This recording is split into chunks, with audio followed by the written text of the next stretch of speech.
तो अगला हमारा टॉपिक है, हम देखेंगे एनुअल रिंग। एनुअल रिंग क्या है? पहले देखिए, प्लांट के लिए हम दो सीज़न पढ़ते हैं। एक सीज़न पढ़ते हैं ऑटम,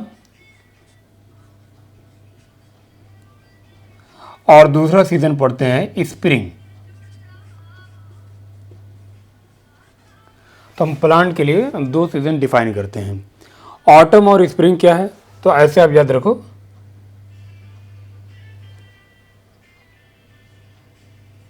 100 करके याद रखो, 100।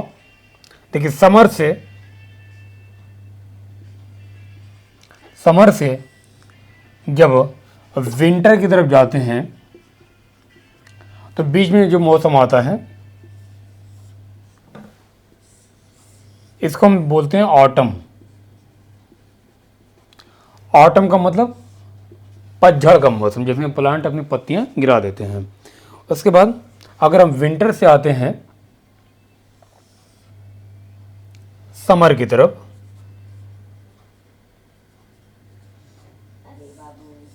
तो बीच में जो मौसम आता है वो आता है स्प्रिंग का।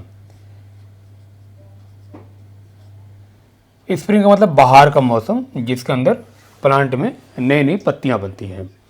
तो प्लांट के लिए दो मौसम डिफाइन है, ऑटम एंड स्प्रिंग। ऑटम का मतलब ऑटम में ये पत्तियां गिरा देते हैं, और स्प्रिंग में इनमें नई नई पत्ती बनती है, यानी कि यहाँ पर लीफ नॉर्मली फॉल कर जाएंगी। जो डेसिडुअस प्लांट है, डेसिडुअस प्लांट मतलब ऐसी पत्ती जो, ऐसे प्लांट जो एक बार अपनी पत्ती गिरा देते हैं साल में, ऑटम सीजन में गिराते हैं। स्प्रिंग का मतलब यहाँ पे नई लीफ बनेगी, न्यू लीफ फॉर्म इस सीज़न में।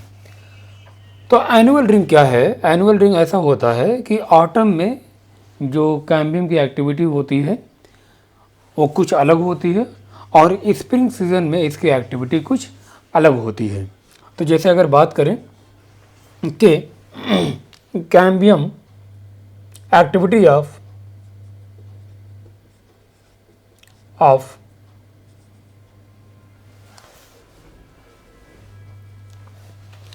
Vascular cambium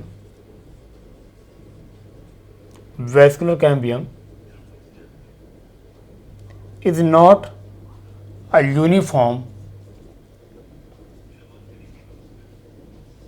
throughout the year। पूरे साल इनकी एक्टिविटी यूनिफॉर्म नहीं रहती है।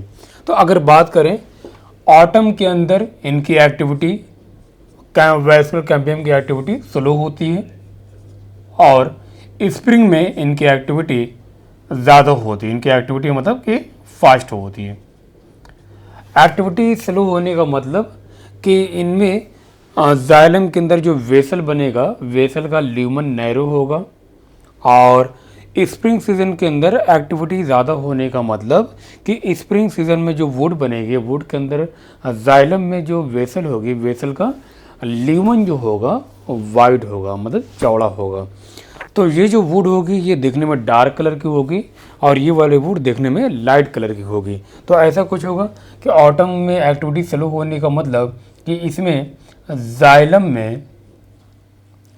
में जो वेसल बनेगी, वेसल का ल्यूमन नैरो होगा, और इनमें जो लकड़ी बनेगी जाइलम में, वेसल का ल्यूमन वाइड होगा। वाइड का मतलब, ल्यूमन नैरो होने का मतलब, जैसे वेसल है, वेसल, तो वेसल का ल्यूमन नैरो होने का मतलब ये नैरो हो गया, और बीच में बहुत ज़्यादा ऐसे लिग्निन का डिपोजिशन हो गया। तो ये हो गया ऑटम। ऑटम में ये कंडीशन मिलेगी। स्प्रिंग में क्या होगा? जैसे वेसल है तो वेसल के अंदर ल्यूमन थोड़ा चौड़ा होगा। ल्यूमन चौड़ा होने का मतलब कि इसके अंदर लिग्निन का डिपोजिशन कम होगा। तो अगर हम डायग्राम के थ्रू समझना चाहें तो क्या होगा, इसको रफ करते हैं।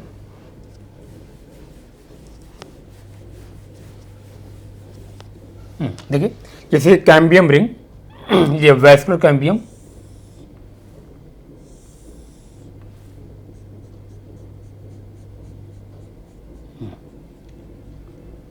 तो ये वैस्कुलर कैम्बियम,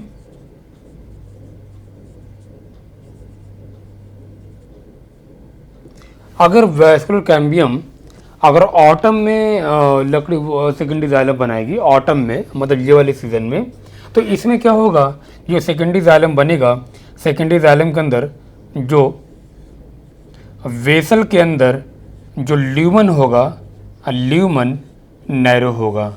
ल्यूमन नैरो होने का मतलब कि इनमें लिग्निन का डिपोजिशन ज़्यादा होगा।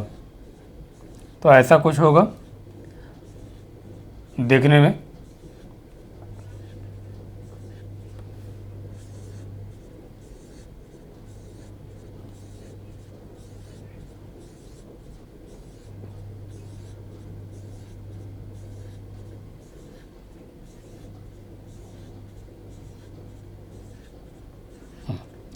तो इनमें देखिए ल्यूमन नैरो है, बीच में स्पेस बहुत कम है, बाकी सब लिग्निन जमा होगा बीच में। तो ऐसे वुड कब बनेगी, ऐसे वुड बनेगी ऑटम में बनेगी, क्योंकि ऑटम में एक्टिविटी चालू होती है कैम्बियम की। तो ऑटम में जो बनने वाली वुड होती है उसको नाम देते हैं ऑटम वुड, ऑटम वुड। उसके बाद जब कैम्बियम की एक्टिविटी स्प्रिंग सीजन में ज़्यादा होती है, स्प्रिंग सीजन में ज़्यादा होने का मतलब कि स्प्रिंग सीजन में जो वुड बनेगी उनमें जो वेसल का ल्यूमन होगा ये वाइड होगा।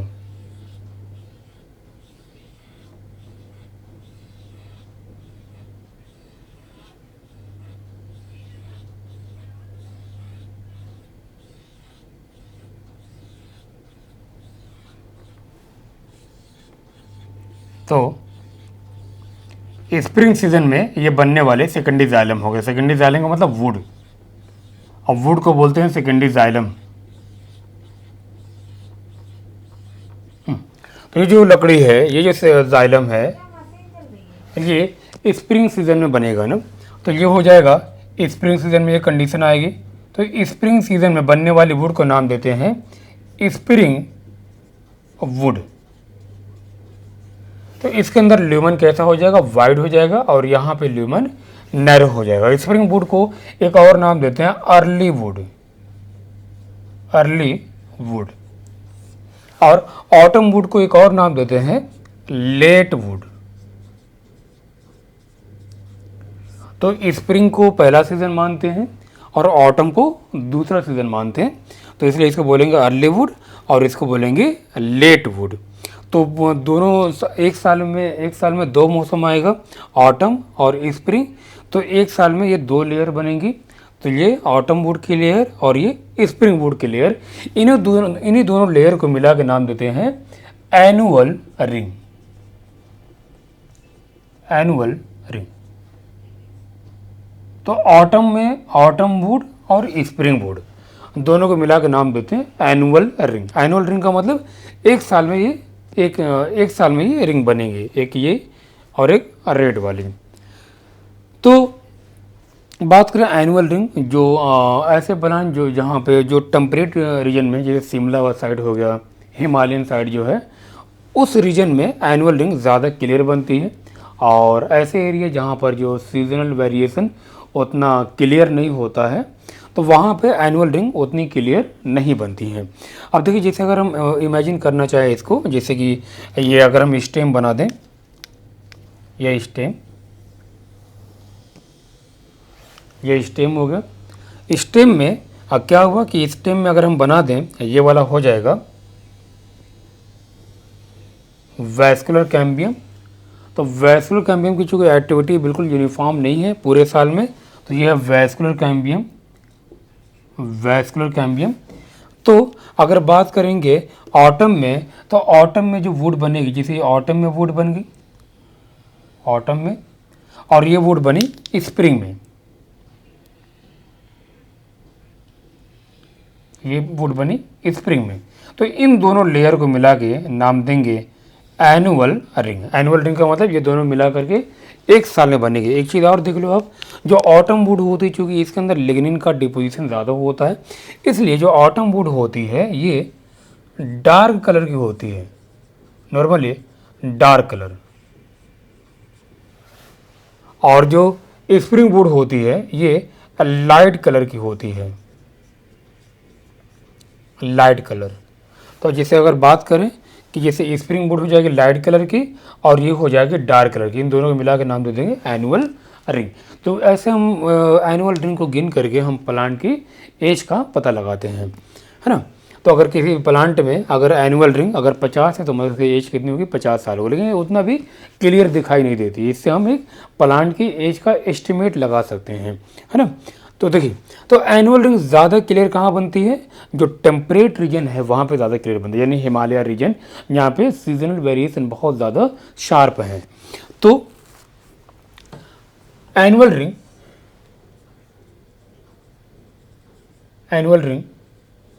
is more clear